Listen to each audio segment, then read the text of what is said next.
眼前这个阴柔却不娘还略显妖艳的男人，正是西厂厂花大太监羽化田。此次本打算和手下里应外合，一举干掉赵怀安等一众朝廷钦犯，结果半途却杀出个和他长得一模一样的风礼包。这个老六从中一番搅和，让西厂手下误以为羽化田是假的厂工，双方在龙门客栈展开了不要命的对射。而埋伏在左右的赵怀安等人见场上局面乱作一团，赶紧按照计划兵分数路，向着西厂精英高手扑杀而去。先是打女首领和巨人哈刚，靠自身蛮力冲杀陷阵，牵制住长枪队的支援；再是顾少棠手持大刀对战西厂双剑大当头马进良。不过这种安排，顾少棠很明显是螳臂挡车，马进良一把双剑使得变化莫测，并且他一身强大内力，还能震开顾少棠的暗器偷袭。仅仅几个回合就将顾少棠给揍趴在地。关键时刻赵怀安趁机出手，一套快速丝滑小连招划破了马进良面罩，令他露出了嘴上丑陋伤疤，这是他最自卑最扎心的痛，就这么赤裸裸的丢在阳光下暴晒。他情绪瞬间极度慌张，在出手时俨然已经乱了分寸，被赵怀安一剑定死在了地上。另外一边，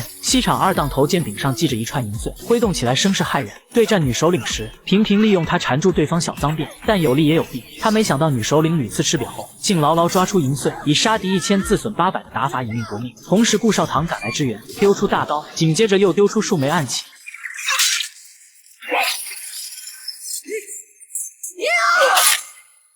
眼看手下们一个个惨死，羽化田气的肺管子都快炸了，当即抖动剑身，手中3刃剑瞬间一分为3，两把紫剑高速旋转攻向赵怀安。此剑剑身缀满镂空花纹，由一把剑和2块剑锋组合而成。平时对战剑锋不脱剑，可当作正常剑挑刺砍削；而在与高手对战时，羽化田只要抖动剑身，2把刀锋便会从剑身脱离出来，以极其刁钻的角度飞出伤人，一般人根本防不胜防。赵怀安第一次暗杀羽化田，就着了这把武器的刀，被刁钻的剑士刻得缚手缚脚。这次对战前，赵怀安被密道里的铁锁给了灵感，于是他左手持剑近战，右手用一串铁锁操纵飞剑来抵挡羽化田3刃剑忽分忽合的攻击。这一招果然奏效，凭借武器上的革新，羽化田反被飞回的紫剑划伤了脸颊。而就在这时，巨大黑色龙卷风从天而降，60年一次的黑沙暴出现了。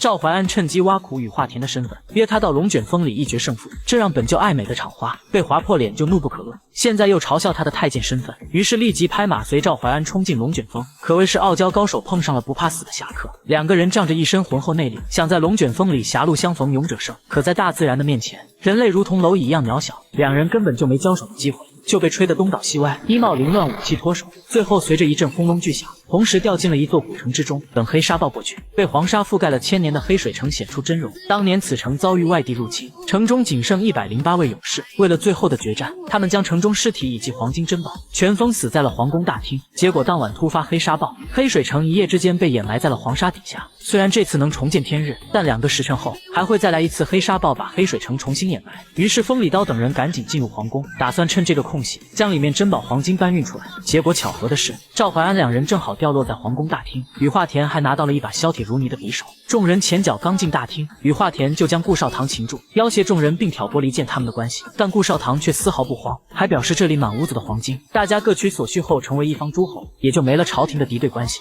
厮杀也就没了意义。不过这儿却有人不想要黄金，一心只想要我的命，由他们捣乱，咱们发不了财。刀在我手里，我说了算，我可以不发财。你们一样没命，还是劝劝他，或许还来得及把黄金搬出去。赵怀安深知羽化田阴险狠毒，事成之后定会出尔反尔，便假意同意平分黄金，打算在其他人往外运送的间隙，趁机和羽化田同归于尽。可他没想到的是，苏慧荣突然叛变，手持匕首快速刺伤了林彦秋，接着以极其诡异的身法，在回皇宫的路上布满了西域金蚕丝，一旦追赶时不注意撞上，就会被瞬间切割成数块。林彦秋这才反应过来，一路上苏慧荣为何老是弄出动静，还时不时的掉些佩戴之物，他是羽化田的细作，故意丢东西引西厂的人追到这里，他也压根就没私怀龙主，是羽化田专门布下陷阱来坑赵怀安的。而眼见路口被金蚕丝封死，众人赶紧跑向皇宫顶层，想以蛮力破开屋顶直线救人。与此同时，苏慧荣谎称几人因为黄金打了起来，掏出金蚕丝慢慢靠近赵怀安，结果下一秒他刚吹响号角传递危险信号，赵怀安立即意识到苏慧荣在说谎，他天生惧怕羽化田，根本不会回来报信。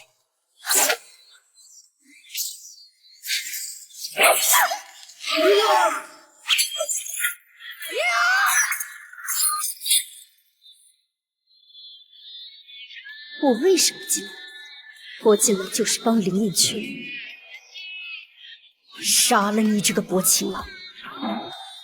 苏慧荣之所以这么说，是因为在与林彦秋逃亡相处中，对其产生了异样感情。看到赵怀安对林彦秋冷冷冰冰，他心疼怜惜林彦秋无私的爱，却错付给了个一心只想搞事业的渣男。于是为了让林彦秋死心离去，他故意向赵怀安投怀送抱。等气走林彦秋时，他又无比伤心地追上去，祈求带他一起走。怎料林彦秋去而复返，又回来帮赵怀安。任务在身，再加上偏执的爱，苏慧荣只能选择捅伤林彦秋。他眼神中满是心痛和怜惜。你已经走了，为什么为了他还要再回来？此时众人根本不是苏慧荣的对手，但他并没有赶尽杀绝，而是布下金蚕丝，阻止他们回去帮助赵怀安。不过被赵怀安识破后，他的一句杀了你这个负心汉，厂花与华田也不仅回头怔了一下，在心里不免嘀咕一声，心想合着你回来就是顺便帮下我们。这时哈刚打通了头顶风暴，眼看第二次黑沙暴即将来袭，四人赶紧顺着木架向上攀爬，并且同时各种暗器进出，但凡苏慧荣走过的地方，全被他布下了金蚕丝，可也因此限制了他的发挥，被顾少棠的夺命连环镖刺中，失去重心后死在了自己的金蚕丝下。与此同时，林彦秋持剑下来帮助赵怀安，可两人左右夹击，依旧不是羽化田的对手。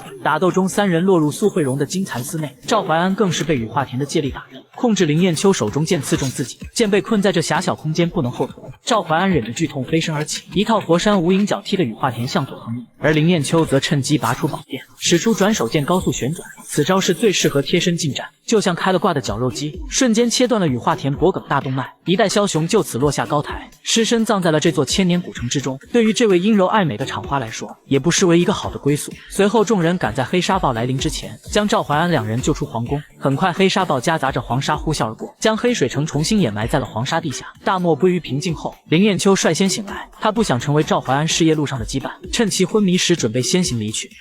有些东西我不想带走，就留给你。生离死别无需任何牵挂，你就跟他说我逍遥远去。而经此一役的赵怀安豁然开朗，明白了珍惜眼前人的重要，于是向着林彦秋离开的方向追去，从此做一对仗剑天涯的伴侣。风里刀筹划多年的皇宫寻宝，因为西厂的出现竹篮打水一场空，于是他摇身一变成了羽化田，带着鞑靼女首领回到皇宫，毒死了这件事的罪魁祸首万贵妃。最后凭着羽化田西厂厂工身份，和女首领过上了没羞没臊的日子。